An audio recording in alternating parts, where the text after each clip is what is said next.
সবে মাত্র টিফিন করতে বসেছি, লুচি কুমড়োর তরকারি ঘুগনি সঙ্গে সন্দেশ নিয়ে।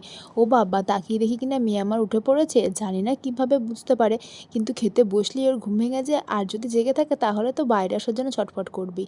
আর দেখো, ঘুম থেকে উঠেই কেমন উবুর হয়ে বাইরে থেকে জানালা দিয়ে সব গাছপালা দেখছে। আর পাশেই আমাদের বাগান বাড়ি আছে, সেখানে মা তো সবজি চাষ করে।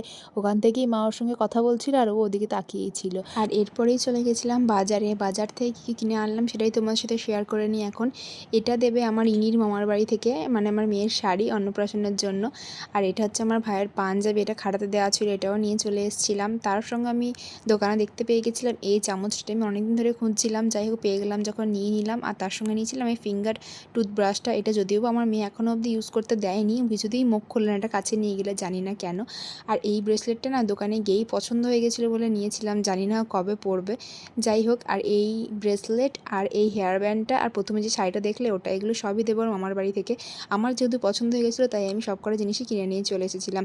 আর তার সঙ্গে মনে পড়লো যে মেয়েটাকে তো সেদিনকে সাজাতে হবে অন্নপ্রাশনের দিন, তাই দেখো ফেব্রিকও নিয়ে নিয়েছিলাম, তার সঙ্গে একটা তুলি, আর ছিল দুপাতা আমার বরের জন্য হেয়ার কালার। ব্যাস, আজকের মতো এতটাই বাজার করেছিলাম। দেখা হচ্ছে কাল, টাটা।